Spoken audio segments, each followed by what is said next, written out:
ہیں اور شرک کا ارتکاب کرتے ہیں۔ فتنوں میں سب سے بڑا فتنہ آج ہمارے سماج اور معاشرے کے اوپر شرک کا فتنہ ہے، اور اسی شرک نے نہ جانے آج کتنے مسلمانوں کے ایمان کو جو ہے ڈگمگا کر کے رکھ دیا ہے، کتنے ایسے انسانوں کے ایمان کو تباہ و برباد کر کے رکھ دیا ہے۔ ایک انسان جانتا ہی نہیں ہے کہ یہ چیز شرک ہے، ایک انسان نماز بھی پڑھتا ہے اور شرک کے کاموں کا ارتکاب بھی کرتا ہے۔ اللہ کے نبی صلی اللہ علیہ وسلم کے بارے میں اللہ تبارک و تعالیٰ نے قرآن مجید کے اندر ارشاد فرمایا، اللہ تبارک و تعالیٰ نے شرک جیسے جراثیم کو، شرک جیسی غلاظت کو کس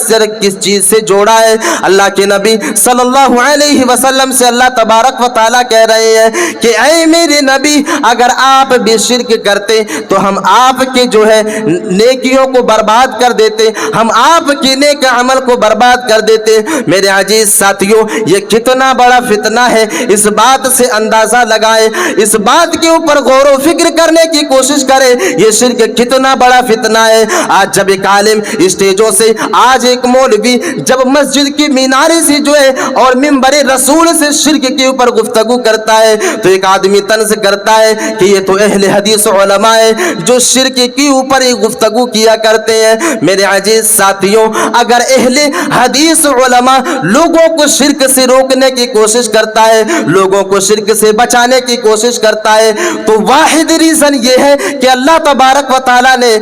اس انسان کے نیک عمل کو برباد کر دیتا ہے جو انسان شرک کا ارتکاب کرتا ہے۔ میرے عزیز ساتھیوں، شرک کتنا بڑا فتنہ ہے، شرک اتنا بڑا فتنہ ہے کہ اللہ تبارک و تعالیٰ نے سورہ انعام کے اندر 18 انبیاء کرام کا تذکرہ کیا ہے۔ 18 انبیاء کے ناموں کا تذکرہ کرنے کے بعد اللہ تبارک و تعالیٰ نے سورہ انعام کے اندر اس آیت کریمہ کے اندر ان تمام کی تمام انبیاء کے بارے میں تذکرہ کر دیا۔ وَلَوْ أَشْرَكُوا لَحَبِطَ عَنْهُمْ مَا كَانُوا يَعْمَلُونَ، اے لوگوں، اگر یہ میری 18 انبیاء جو ہے اگر یہ لوگ بھی شرک کا ارتکاب کرتے، اگر یہ لوگ شرک کا ارتکاب کرتے، اللہ تبارک و تعالیٰ کو چھوڑ کر کے اگر غیر اللہ کے سامنے سجدہ کرتے تو ہم اس کے نیکیوں کو بھی برباد کر دیتے، ہم اس کے نیک عمل کو بھی تباہ و برباد کر کے رکھ دیتے۔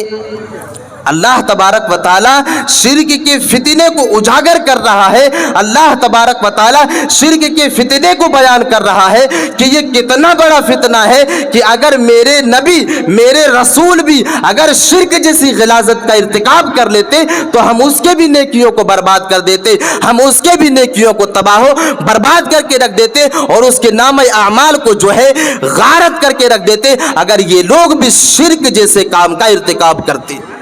میرے عزیز ساتھیوں، آپ اندازہ لگائیں، اللہ تبارک و تعالیٰ شرک کے فتنے کو بیان کر رہے ہیں۔ پھر اللہ کے نبی صلی اللہ علیہ وسلم مرض الموت میں مبتلا ہے، آخری وقت ہے، اللہ کے نبی صلی اللہ علیہ وسلم اس دنیا کو چھوڑ کر کے جا رہے ہیں۔ حضرت عائشہ صدیقہ رضی اللہ تعالی عنہا بیان کرتی ہے کہ اللہ کے نبی صلی اللہ علیہ وسلم مرض الموت میں مبتلا ہے، پریشانی کی حالت میں موجود ہے۔ ایسے حالت میں اللہ کے نبی صلی اللہ علیہ وسلم اپنی زبان سے یہ الفاظ ادا کر رہے ہیں، لعنت اللہ علی الیہودی والنصارى، اللہ کے نبی صلی اللہ علیہ وسلم یہودیوں کے اوپر اور نصارہ کے اوپر لعنت کر رہے ہیں۔ اللہ کے نبی صلی اللہ علیہ وسلم یہودیوں اور نصارہ کے اوپر بد دعا کر رہے ہیں۔ کیوں کر رہے ہیں؟ اللہ کے نبی صلی اللہ علیہ وسلم بیان کرتے ہیں، اتخذوا قبور انبیائہم مساجد، کیونکہ یہ ان لوگوں نے